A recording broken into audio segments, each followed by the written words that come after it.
आज की क्लासेस में हम देखते हैं टैली प्राइम वर्जन को किस प्रकार से अपने सिस्टम में इंस्टॉल करें और इसका यूज किस प्रकार से करें। तो टैली यदि आप सीखना चाहते हैं तो टैली कॉर्पोरेशन द्वारा आपको शैक्षणिक वर्जन दिया जाता है, जिसे कहा जाता है टैली एजुकेशनल वर्जन।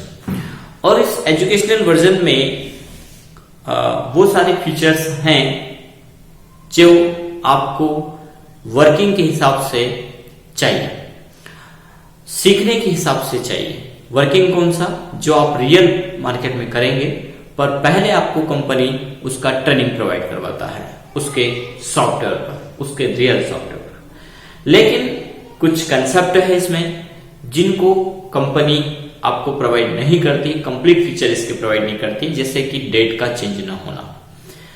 कुछ और कंसेप्ट रहेंगे जहां पर आपको एजुकेशनल वर्जन में काम आपका रुक जाता है। लेकिन आप एक स्टूडेंट हैं तो यदि सीखना चाहते हैं तो सीखने के लिए टैली कॉर्पोरेशन आपको एजुकेशनल वर्जन देता है। तो आप अपने सिस्टम में कैसे टैली ईआरपी को इंस्टॉल करें, साथ ही साथ उसका यूज कैसे करें, आइए देखते हैं।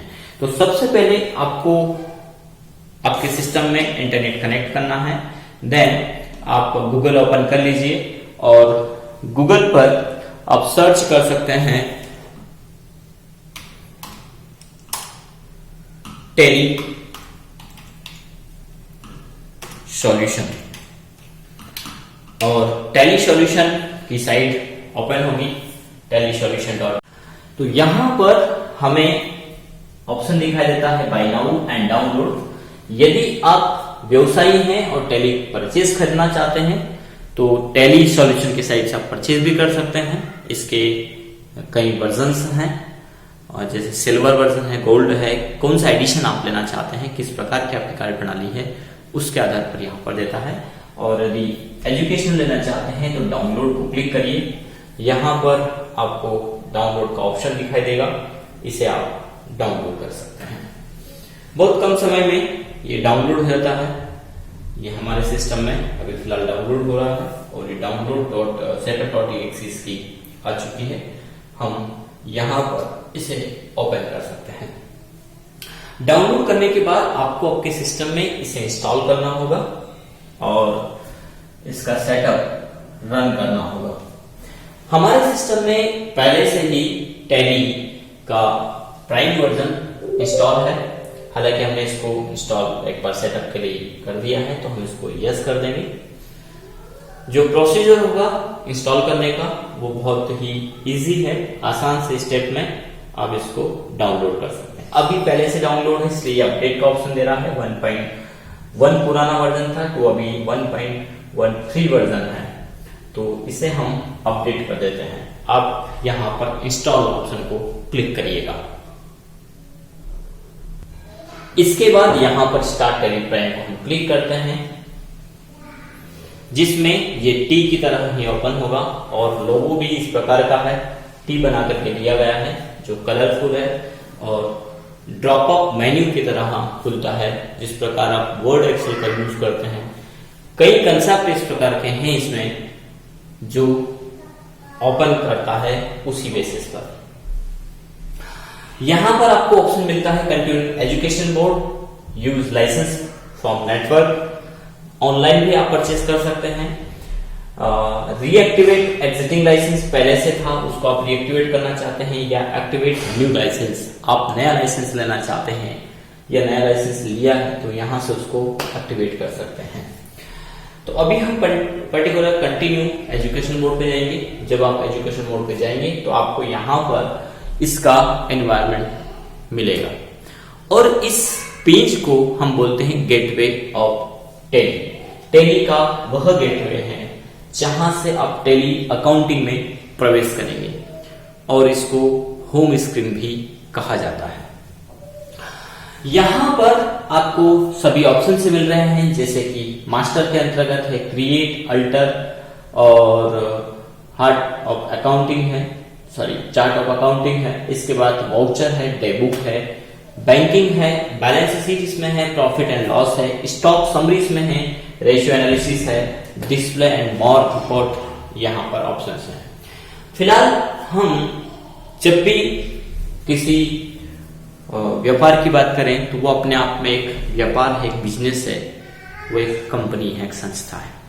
ऐसा देखा जाए तो बिजनेस और कंपनी में बहुत अंतर होता है, लेकिन यहां पर टैली का कहना है कि चाहे कंपनी है, मैन्युफैक्चर कंपनी है, मैनेजिंग कंपनी है या एक बिजनेस है, वो अपने आप में एक कंपनी है, एक संस्था है, और उस संस्था में आने वाले और जाने वाले सभी का हिसाब किताब रखा जाता है, सभी मदों को रखा जाता है, इसलिए पर्टिकुलरली वो एक कंपनी है। तो कंपनी है तो उसका नाम है, और नाम है तो उसके साथ में उसका नंबर भी है और उसकी पूरी डिटेल है, यानी उसके बारे में फर्स्ट ही हमें सॉफ्टवेयर को बताना पड़ेगा कि हम इस कंपनी, इस संस्था का पूरा डिटेल हम अपने इस टैली सॉफ्टवेयर में रखना चाहते हैं, यानी उसे हम कहेंगे कंपनी क्रिएशन। तो सबसे पहले एक अकाउंटिंग कंसेप्ट पर काम करने के पहले या टैली कंसेप्ट पर काम करने के पहले हमें अपनी संस्था या कंपनी का ब्यूरो उसको बताना होगा, समझाना होगा। तो यहां पर ऑप्शन है, साइड में आपको मिलेगा डेट एंड कंपनी का, इसमें हम कंपनी पे चले जाते हैं। कंपनी पे जब जाएंगे तो आपको यहां मिलेगा create company, alter company, select company and set company. नया कंपनी आप बनाना चाहते हैं तो आपको सिलेक्ट करना होगा क्रिएट कंपनी, पहले से बना है और उसको कोई चेंजेस करना है, उसके अंतर्गत कुछ गलतियां हो गई थी तो आप अल्टर कर सकते हैं उस कंपनी को।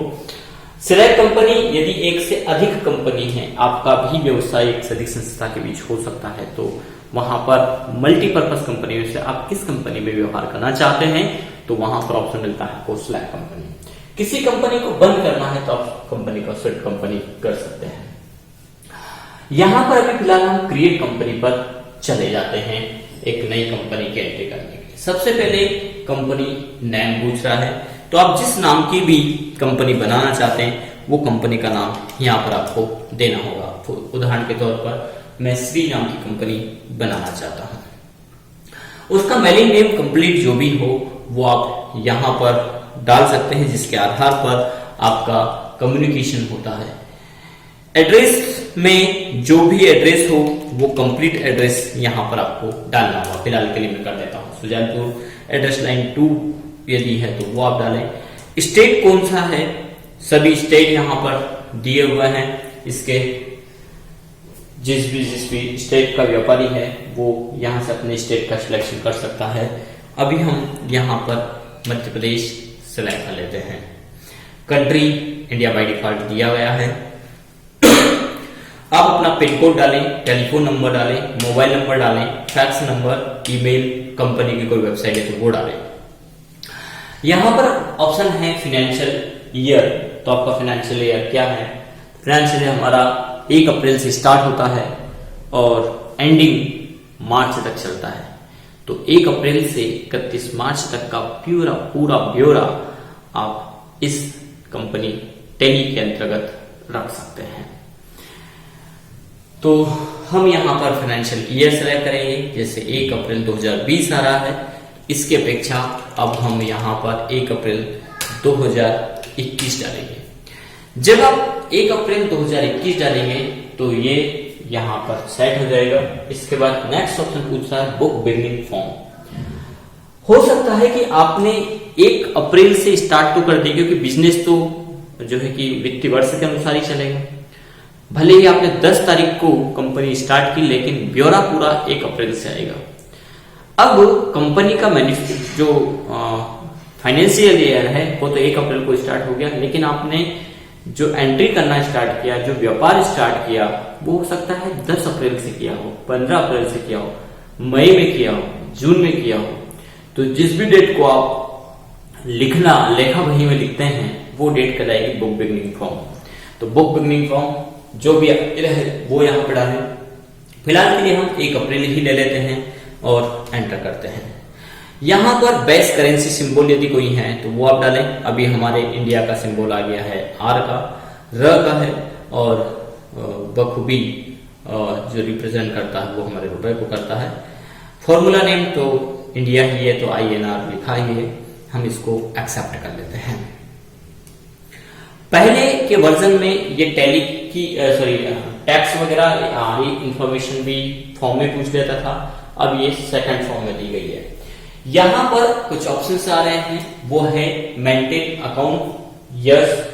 इनेबल बिल बाय एंट्री आप मेंटेन करना चाहते हैं तो उसको आप यस कर लीजिए। इनेबल कॉस्ट सेंटर आप चाहते हैं तो उसे आप लागत का निर्धारण आप करना चाहते हैं तो यस कर लीजिए। इंटरेस्ट कैलकुलेशन भी आप चाहें तो यस कर सकते हैं। इन फीचर को आप आवश्यकता के आधार पर बाद में भी ऑन या ऑफ कर सकते हैं, इनेबल एंड डिसेबल कर सकते हैं। Maintain inventory yes by default है, आप चाहें कि हमारे यहाँ पे इन्वेंट्री नहीं होता है तो आप इसको नो कर सकते हैं। इनेबल मल्टीपल प्राइस लेवल आपके यहाँ पर है तो वो आप यस कर सकते हैं। इनेबल वेजेस है तो वो आप यहाँ पर यस कर सकते हैं। इनेबल जॉब ऑर्डर आप प्रोसेसिंग पर काम करते हैं तो वो यस कर सकते हैं। इनेबल कॉस्ट ट्रैकिंग भी आप चाहते हैं तो वो यस कर सकते हैं। सारे ऑप्शंस हैं, यदि आप बाद में चाहते हैं तो इनको बाद में भी रख सकते हैं। इसके साथ ही साथ यहाँ पर जीएसटी का पूरा ऑप्शंस है। जीएसटी रजिस्ट्रेशन, उसमें आप किस प्रकार के डीलर हैं, कंपोजिशन ले रखा है आपने या रेगुलर डीलर है, वो आप यहाँ पर सिलेक्ट करिए।